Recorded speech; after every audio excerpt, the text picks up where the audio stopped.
কচুৱাত ইজতেমাৰ সফল সামৰণি লক্ষাধিক লোকৰ উপস্থিতিত সম্পন্ন সমূহীয়া দোৱা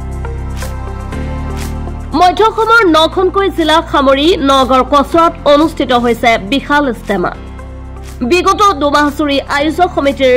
অক্লান্ত চেষ্টাৰ ফলত মঙ্গলবাৰে দিনৰ 12 বজাত ইয়াৰ সামৰণি পৰে অসমৰ বিভিন্ন প্ৰান্তৰ পৰা লাখ লাখ লোকে আহি ইজতেমাৰ আখৰি দোৱা তথা অন্তিম কাৰ্যসূচীত অংশ লোৱা পৰিলক্ষিত হয় তিনিদিনীয়া কাৰ্যসূচীৰে অনুষ্ঠিত কৰা ইজতেমাখনৰ অন্তিম কাৰ্যসূচীত ধৰ্মপ্ৰাণ ৰাইজৰ লগতে হাজাৰ হাজাৰ আলিম উলামাই অংশগ্ৰহণ কৰা দেখিবলৈ পোৱা গৈছে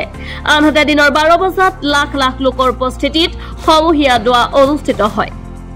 শৃংখলাবদ্ধৰ লগতে অতিকৈ শান্তিপূৰ্ণভাৱে তৃতীয় দিনাৰ অন্তিম কাৰ্যসূচীত অংশগ্ৰহণ কৰা সকলো ইছলাম ধৰ্মাৱলম্বী লোককে ইজতেমা পৰিচালনা সমিতিয়ে আন্তৰিক ধন্যবাদ জনাইছে আজি 11 তাৰিখ আমাৰ ইজতেমাৰ দোৱা অলপ আগতে হৈ গ'ল কচুৱা আলমেশ্বৰা তত্ত্বাৱধানত হৈ যোৱা ইজতেমাৰ পৰা ইতিমধ্যে মুঠ 110খন জমাত ওলাইছে তাৰ মাজত 8খন জমাত 3 চিল্লাৰ বাবে আৰু 102খন জমাত 1 চিল্লাৰ বাবে আল্লাহৰ ৰাস্তাত ওলাই গৈছে আলহামদুলিল্লাহ আমাৰ ইজতেমাৰ সকলো কাৰ্যসূচী শুদ্ধভাৱে পৰিচালনা হৈছে আৰু আল্লাহ তাআলাৰ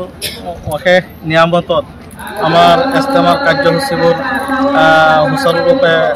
পালন হৈছে কোনো একো অসুবিধা হোৱা নাই লগতে আপুনি দেখিছে যে ৰাইজৰ যি জনসমুদ্ৰ ঘটিছে ইয়াত এইটো আমি ভবাও নাছিলোঁ এনেকুৱা মানুহ হ'ব বুলি কিন্তু এটা জনসমুদ্ৰ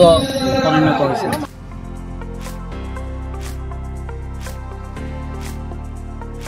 কচুৱাৰ পৰা খাইৰুল ইছলামৰ ৰিপৰ্ট